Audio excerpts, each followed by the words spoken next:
그러니까 연말인데 최고의 스포트라이트를 받고 있는 인물은 바로 정봉주 전 의원이 아닌가 싶어요. 그 많은 사면자 중에 정봉주 전 의원은 17대 대선 때 유일하게 사면을 받지 아니한 사람. 괘씸죄 이런 부분이 있어서 이명박 씨가 해주지 않고 박근혜 때도 사면이 안 됐기 때문에 그걸 제외하면 정치인 경제인의 사면은 없었고요.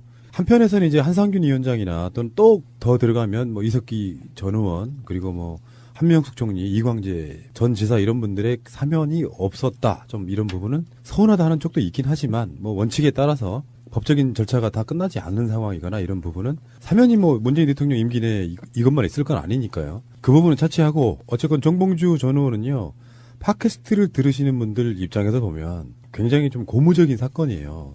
정봉주 전 의원 사면은. 잘 됐죠. 네. 정봉주 전 의원이 말도 안 되게 실형, 법원이 이상한 판결로 실형을 살고 나와서도 뭐 지금 정치만 못하지 뭔가 잘못되는 건 아니지만 다들 기억을 하실 거라고 생각이 드는데 2007년이었죠. 네. 10년 동안 그렇게 사실 억울함을 당한 건데 특유의 그 쾌활한 성격 때문에 불쌍해 보이지는 않았어요. 솔직히 말하면. 그분이 사업 수완이 대단하잖아요. 예전에도 영어학원을 통해서 이제 돈 많이 벌고 또 정치를 하고 감옥 갔다 와서도 또 팟캐스트뿐만 아니라 방송 출연하고 뭐 이렇게 다닐 때 보면 꼭 한 3-4명이 같이 함께 이렇게. 아, 요새 보면은 연예인 같더라. 진짜 저는. 예, 그리고 방송인이죠, 방송. 거의 그런 수준이에요. 예. 근데 필이 그렇게 나요. 2007년도 이제 그 사건이 있는데 2010년도에 형이 확정 안 돼서 사면복권 대상에서 제외되고 그리고 11년에서 12년 감옥 살고 나와서 그다음에 박근혜 정부 때는 아예 사면복권 정치인에 대한 사면복권을 안 하면서 이제 5년 내내 이제 이렇게 있었던 거잖아요. 근데 이번에 뭐 어저께도 저 정봉주 의원에 대해서 주제를 다뤘던 것 같은데 복권이라고 얘기했죠. 복권요. 기대를 안 했는데 그렇죠. 예, 된 거라서 복권이 전 2가지로 해석을 했어요. 그 복권 있잖아요. 로또. 복권이라는 정치적 복권이라는 로또를 정치적 로또가 터져죠. 그렇게 해석이 되더라고요. 근데 외국에 나갔는지 전화 통화는 안 되는 상황인데 어쨌든 축하드립니다. 그렇지 않아도 전달에 국회의원들 한 120여 명이 대통령한테 탄원서도 올리고 그랬어요. 네. 근데 사실 저는 안 해주실 줄 알았거든요. 근데 해주시더라고. 물론 문재인 대통령이 다 결정하는 건 아니겠지만 문재인 대통령 입장에서도 정봉주는 좀 많이 억울해 이렇게 생각하셨던 그러니까 안 할 이유가 없는 시비를 거죠. 걸 이유가 없는 거죠. 이거는. 근데 뭐 자유한국당이나 국민의당 안철수 씨도 거기에 대해서 왜 정봉주만 해줘 이렇게 이야기하고 있어요. 그 외에 대상자가 사실은 없잖아. 5대 중대범죄에 해당하는 경우는 사면 복권에서 제외시키겠다고 이미 대통령이 중대범죄의 경우는 그랬는데 돈하고 얽혀 있는 경우는 이번에 안 하겠다. 그러고 보면 정치인 중에 없죠. 그리고 이제 뭐 다른 이념적 문제나 사회적 문제의 경우가 이제 시비가 있을 수 있고 또 해야 된다라는 그런 어떤 촛불 연장선에서 요구가 있을 수 있는데 왜 다른 사람은 안 해줘 이런 문제제기 할 수 있지만 정봉주를 왜 해줘 이러긴 사실 어려운 거 아니에요. 계속 통화를 했을 거 아니에요. 어떤 사람들하고는 기자들이 많이 연락갔을 텐데 어떤 보도에 보니까 그럼 서울시장에 나가볼까 이렇게 이야기를 했다고 그렇게 말을 던지면 언론의 헤드라인은 정봉주 서울시장 출마 시사 이렇게까지 나온단 말이야. 복권되기 전 아니에요? 아니 근데 어떤 기사에는 국회에는 안 돌아가겠다 이랬다는 건 어떻게 된 그건 거예요? 제가 설명해 드릴게요. 잘못된 거 아닌가요? 아니요. 아니 팟캐스트 방송 그 YTN에서 하는 거 있어요. 시사 안드로메다에 게스트 나가서 한 말이 국회로는 안 간다. 이렇게 예전에 얘기한 거 복권이 옛날 된 얘기죠. 바로 직전이에요. 그러니까 복권 어제 전에 그 복권이 된다고 하더라도 그러면 그 그거는 국회로 안 가고 되더라도라고 전제한 거니까 좀 그러네. 그렇죠. 되고 나서니까 상황이 또 변수가 있을 수 있죠. 농 비슷하게 그럼 서울시장에 나가볼까? 왜냐하면 국회의원 출마를 안 한다 그랬으니까. 아니 그 얘기는 저도 들었어요. 근데 이 부분이 이제 나간다고 하면은 노원병이 지금 공석이에요. 내년 그렇죠. 근데 그쪽에 또 열심히 터닫고 계시는 분들 있잖아요. 누구요?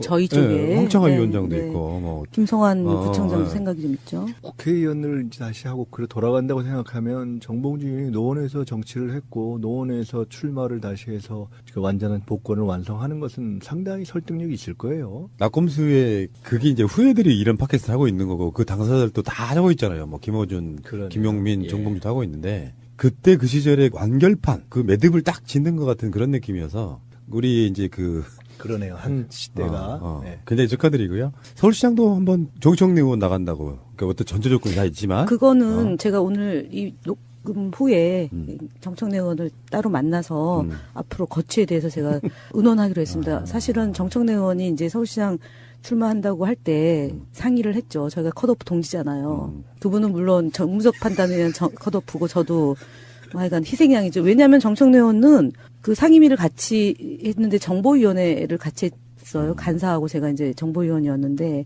국정원 여직원 감금 사건 때 제가 현장에 가서 재판을 받게 됐고 본인이 안 가서 재판을 안 받게 됐잖아요. 그분은. 그래서 되게 마음에 빚이 좀 있어요. 그래가지고 본인 최고위원 나갈 때 도와달라. 그래서 제가 열심히 도왔거든요. 근데 어느 날 갑자기 본인도 컷오프를 당하더라고요. 참나. 그런 걸 동지라고 하는구나. 그래가지고 이제 사실은 이제 서울시장 나간다고 고민을 하길래 저보고 도와달래요. 그래서 알았다고. 우리는 어쨌든 그러저러한 인연으로 어려움을 같이 겪고 이렇게 풍랑을 같이 헤쳐나왔기 때문에 야. 아직 공식적으로 하지는 않았습니다. 근데 저녁에 만났는데 정봉주 의원이 서울시장 나가면 통화를 했는데 정청래 의원하고 그 정봉주 의원이 앞으로 어떻게 될 것 같습니까? 그랬더니 서울시장 나간다고 예전에 얘기했었대요. 그래서 그러면은 그럼 둘이 어떻게 단일화하냐 그랬더니 가위바위보로 한대요. 그래서 그래서 오판 제가 상승제 가위바위보. 5판 상승제 가위바위보를 할 건지 아니면 정책 토론회를 하고 그 후에 가위바위보를 할 건지를 정해야 되는데 그 룰은 당사자 간이 하면 안 된다. 후보 단일화위원회를 만들어서 거기서 논의한 결과에 따르도록 한다. 김현 위원장. 예, 제가 이제 그 역할을 하겠다. 이제 그렇게. 전 재밌을 것 같아요. 박원순 시장이라는 절대 강자가 있긴 하지만 여러분들 있잖아요. 박영선 의원도 있고 뭐 민병두 의원도 있고 이인영 의원도 뭐 그런 데고 전현 의원 의원도 있고 거기다가 인기로만 따지면은 뭐 막상막하일 수 있는 정봉주, 정청래 이렇게 만약에 출전하면은 그 경선은 정말 재밌겠는데 정봉주 정청래 누가 더 인기 있어요? 사실은 인기가 정청래 의원이 더 있지 않아요? 왜냐하면 인기라기보다는 정청래 의원은 정청래한테 이미 줄 섰거든요. 2016년도에 그런 아픔을 겪고 그 다음에 총선 때 선거운동을 다녔잖아요. 많이 그리고 전국적으로 이제 선거운동을 했는데 정봉주 의원은 사실은 그 정치 현장에서 떠나 있었기 때문에 김현 대변인님 예. 그렇게 인기는 하면요 단일화 추진위원장 못 돼요. 인기는 편파적인 발언하면 인기 물어봐서 답하는 거죠. 어떤 사람이 어떤 방송에 출연하고 게스트일 때와 사회자일 때가 다르듯 저는 알고 있어요. 누가 더 티켓 파워가 있는지 알고 있는데 그건 말씀 못 드리고요. 그러니까 보통 일반 인기의 차이라는 게 있고요. 이 사람을 서울시장 후보면 예를 들어 서울시장 후보로 했을 그렇죠. 때 어떠냐 하는 게 또 다를 수 있거든요. 안정감. 뭐 아니 그래서 지금 궁금하네요. 정청래 의원이 생각보다 10%가 아직 안 됐어요. 10%가 돼야지 본인이 출마 선언한다고 그랬거든요. 지금 한 7, 8%밖에 안 돼가지고 걱정이에요. 뭐 정청래 의원의 진정성, 뭐 정봉주 의원의 어떤 개인기, 뭐 등등 해서 시민들 입장에서 어떤 바람이 일면은 정말 대세론 같은 느낌의 박원순 시장이 아찔해지는 순간도 올 수 있다고 봐요. 그냥 지금 웃고 이야기하지만 그렇잖아요. 여러분들 두 분도 그거는 제가 동의할 수는 없어요. 저는 대변인이어서 두 분도 연구원장을 해도 되나요? 더더구나 안 됩니다. 흥행은 될 수 있어도 박원순 시장이 바뀔 수 있을까? 이렇게 생각하시는 분들은 아직까지는 그런 생각 안 하시잖아요. 자, 어쨌든 간에 뭐 재미로 이야기해본 거였고요. 이거는 순전히 정봉주 의원의 복권 기념으로 저희가 그러니까 오해하지 말아주시기 바랍니다. 대변인 멘트였습니다. 아직까지는 왜냐하면 이게 아까 원장님 말씀이 맞아요. 진지할 필요도 있어요. 그러니까 진지하지 않은 이미지가 너무 많으면 오늘이 그러니까 이제 이 방송을 듣는 날이 2017년 마지막 12월 31일이니까 약간 좀 이렇게 우리가 그동안 좀 무게를 너무 잡았잖아요. 양김이. 그러니까 오늘은 조금 좀 알겠습니다. 새가 날아든다의 가벼운 마음으로 새날이 온다. 맞다. 이걸로 이해해 주세요. 헌법 개정 및 정치개혁 특별위원회를 구성하고 위원수는 25인으로 하며 활동 기한을 2018년 6월 말까지로 한다. 개헌 특위가 연장이 안 될 듯 안 될 듯 해서 개헌을 많이 바라는 사람들이 대통령 발의로 개헌하자. 이 이야기가 계속해서 최근 몇 주가 나왔거든요. 그러니까 개헌 특위가 6개월 더 하기로 합의를 했다. 여러 가지 쟁점들 중에 개헌을 내년 지방선거랑 같이 할 것이냐 부분 첫 번째. 그다음에 그 다음부터는 정말 나나 예상되는 게 권력 구조 개편의 한 부분도 합의가 돼야 되고 나머지 지금 개헌에 들어가야 될 사항들이 굉장히 많은데 단일한 안을 만들어가지고 국민들께 찬성이냐 반대냐를 묻는 형식이잖아요. 근데 국민투표를 권력구조부터 등등을 사안별로 국민들께 물어보는 방식은 어떨까. 서로가 안 맞으니까 합의안을 만들 수가 없는 상태까지 가면 결국에는 또 6개월 지나도 똑같지 않을까. 저는 그런 생각 해보거든요. 어떠세요, 원장님? 지금 연구 많이 하고 계실 텐데. 할 수는 있겠죠. 지금 그거는 전제가 합의된 국회에서 합의된 그러니까 정치권에서 합의된 개헌안을 하나의 패키지로 만들어서 그것에 가부 또는 찬반을 묻느냐라는 방식과 그것이 안 될 경우에 합의가 안 되니까 그거를 소항목별로 쪼개서 뭐 권력구조, 자치분권 이런 식으로 또는 기본권 쪼개서 각각에 대해서 묻는 방식은 어떠냐라는 건데요.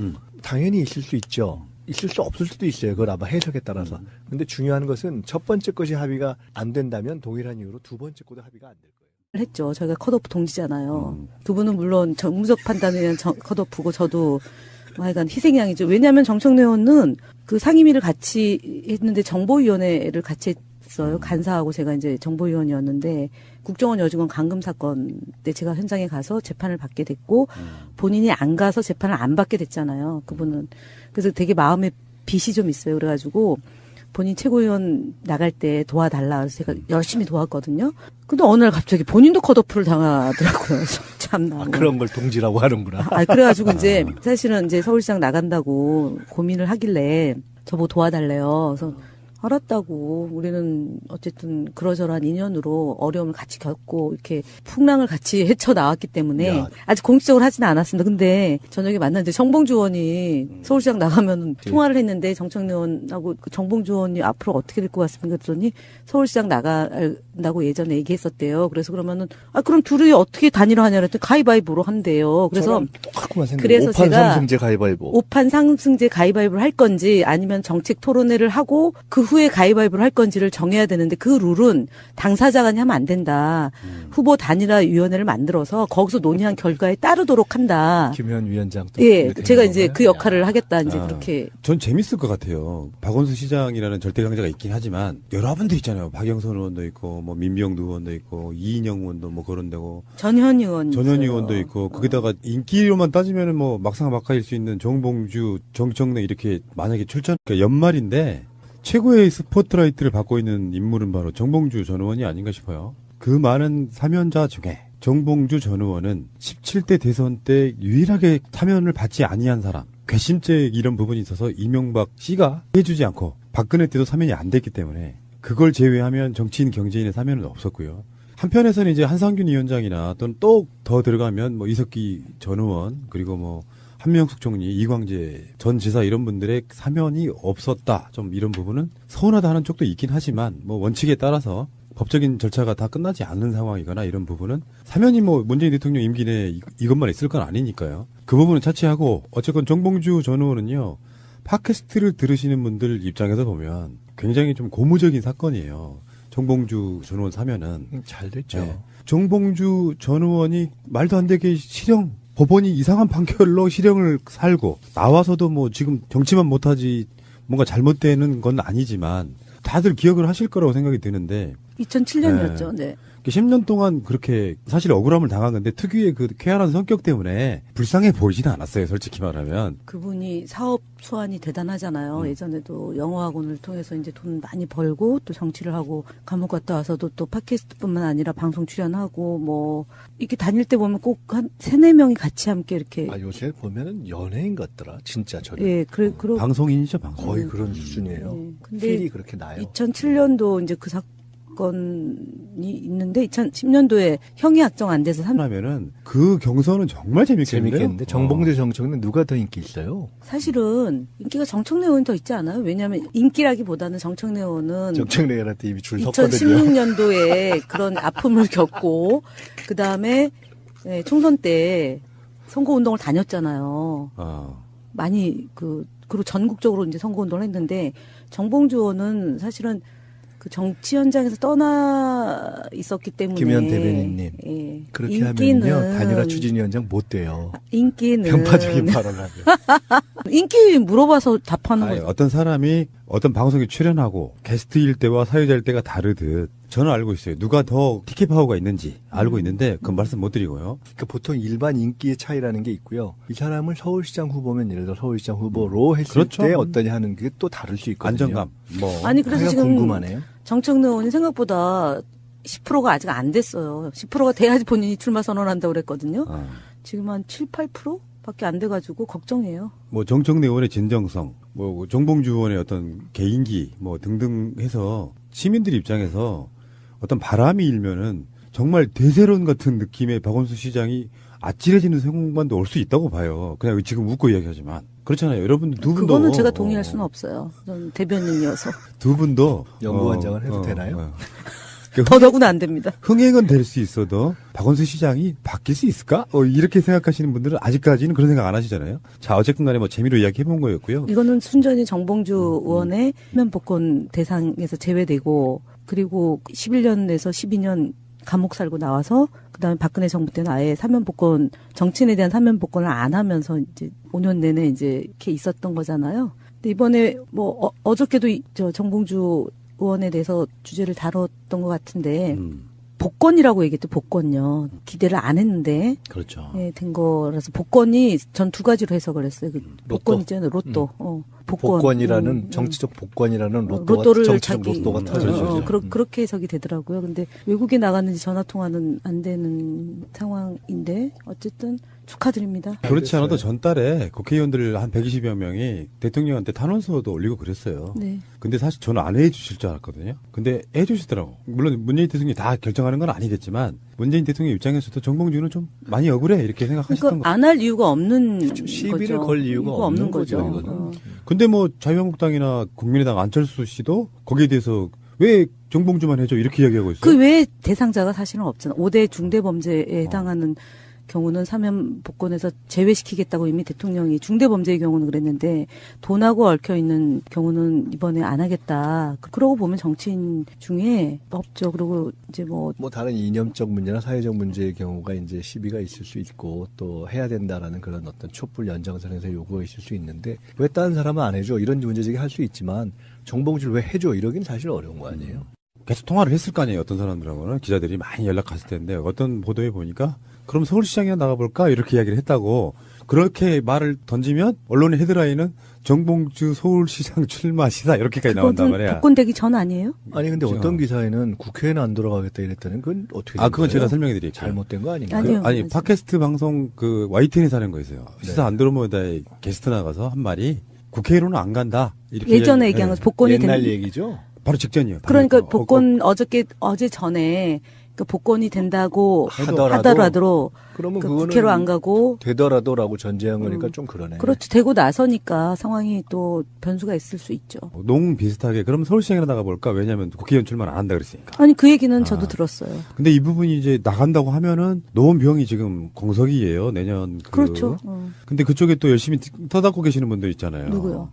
저희 쪽에 네, 황창화 네, 위원장도 네. 있고 뭐 김성환 부총장도 네. 생각이 좀 있죠. 국회의원을 이제 다시 하고 그래 돌아간다고 생각하면 정봉주 의원이 노원에서 정치를 했고 노원에서 출마를 다시 해서 그 완전한 복권을 완성하는 것은 상당히 설득력이 있을 거예요. 낙검수에 그게 이제 후예들이 이런 팟캐스트를 하고 있는 거고 그 당사자들도 다 하고 있잖아요. 뭐 김어준, 그러네요. 김용민, 예. 정봉주도 하고 있는데 그때 그 시절에 완결판 그 매듭을 딱 짓는 것 같은 그런 느낌이어서 우리 이제 그러네요. 한 시대가. 네. 굉장히 축하드리고요. 서울시장도 한번 정청래 의원 나간다고. 그러니까 어떤 전제 조건이 다 있지만. 그거는 제가 오늘 이 녹음 후에 정청래 의원을 따로 만나서 앞으로 거취에 대해서 제가 의논하기로 했습니다. 사실은 정청래 의원이 이제 서울시장 출마한다고 할 때 상의를